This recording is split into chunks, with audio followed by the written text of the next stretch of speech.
ক্ষেত মজুরদের আর্থিক সহায়তা প্রকল্প, এই প্রকল্পের মাধ্যমে আপনারা বছরে ২,০০০ টাকা করে দুবার মোট ৪,০০০ টাকা করে পাবেন।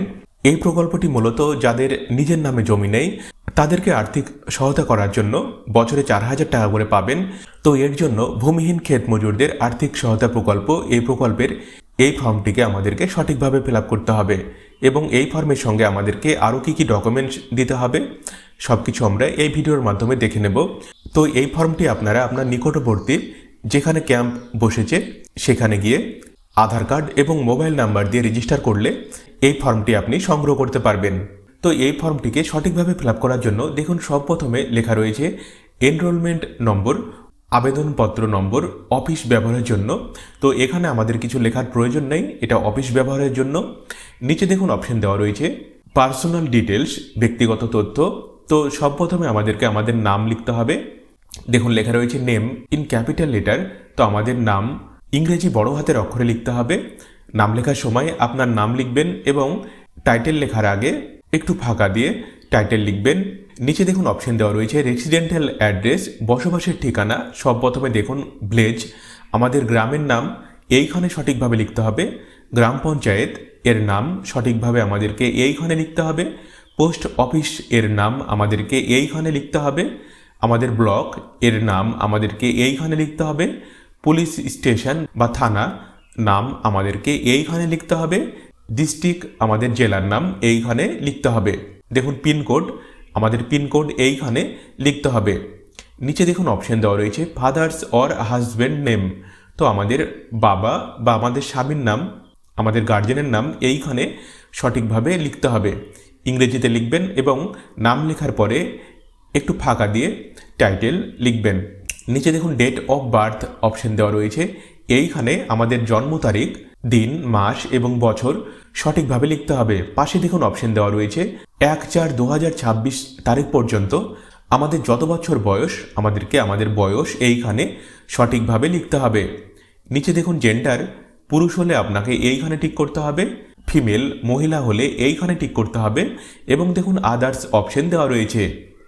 নিচে দেখুন কাস্ট অপশন দেওয়া রয়েছে, আমরা জেনারেল বা সাধারণ হলে এইখানে টিক করতে হবে, এসসি হলে এইখানে টিক করতে হবে, এসটি হলে এইখানে টিক করতে হবে এবং ওবিসি হলে এইখানে টিক করতে হবে।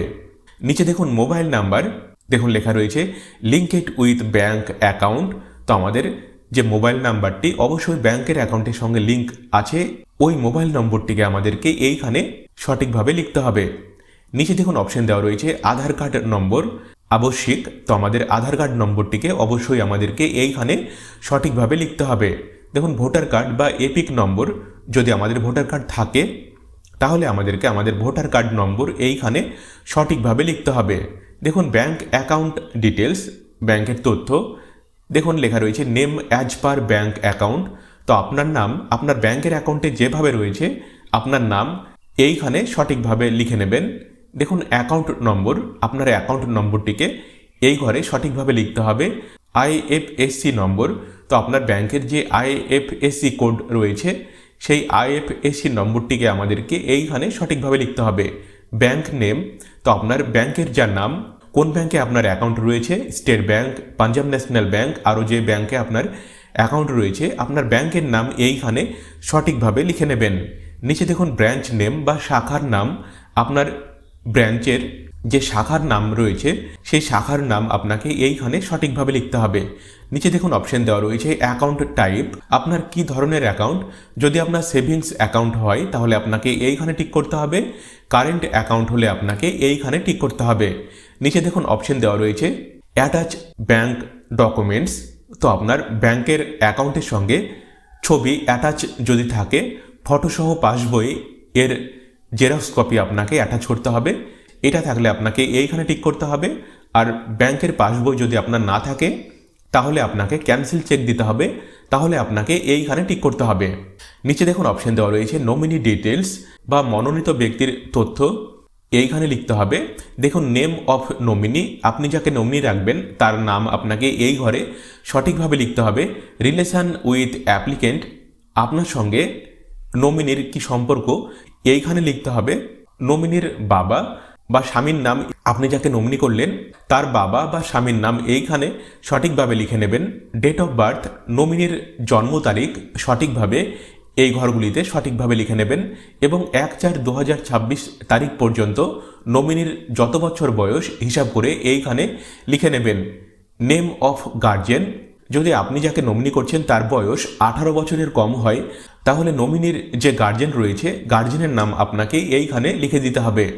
নিচে দেখুন অ্যাপ্লিক্যান্ট সিগনেচার, আপনি যদি সই করতে পারেন তাহলে এইখানে সই করবেন অথবা টিপ সই করে দেবেন এবং এইখানে যে তারিখে আপনি ফর্ম জমা করছেন দেখুন তারিখ বা ডেট এইখানে লিখতে হবে। নিচে দেখুন অ্যাকনোলেজমেন্ট রিসিপ্ট, এই ফর্মটি যখন জমা করবেন তখন এই রিসিপ্টটি আপনাকে দিয়ে দেওয়া হবে।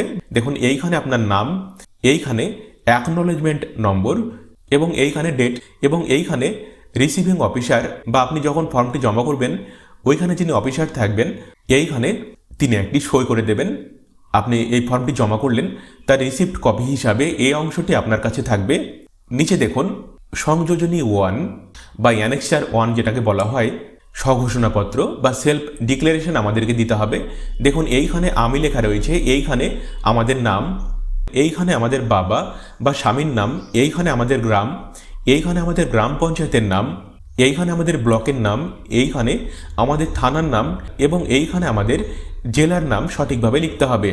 এবং দেখুন এইখানে কিছু ডিক্লারেশন বা স্বঘোষণাপত্র লেখা রয়েছে।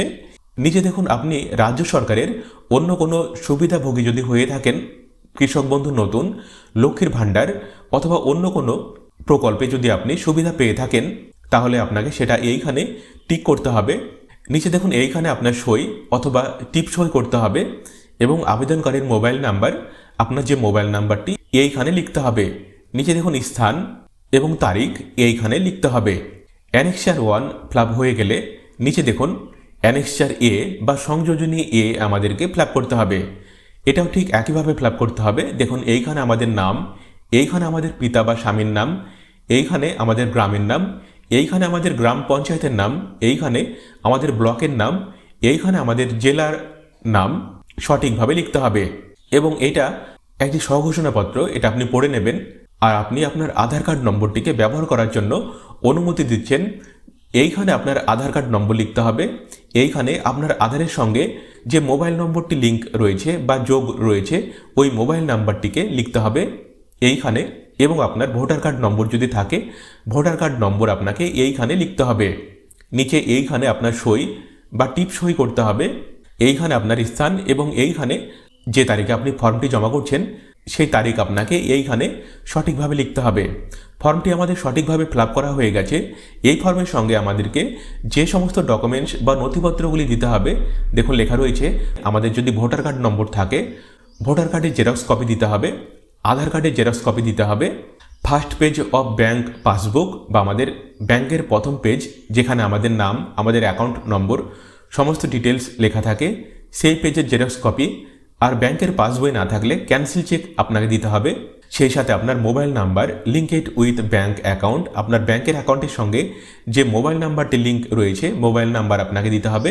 সেলফ ডিক্লারেশন, যেটা আপনি সেলফ ডিক্লারেশনগুলো লিখলেন, আধার তথ্য ব্যবহারের জন্য সম্মতিপত্র যেটা আপনি অ্যানেক্সার এ ফিল আপ করলেন সেটা আপনাকে দিতে হবে।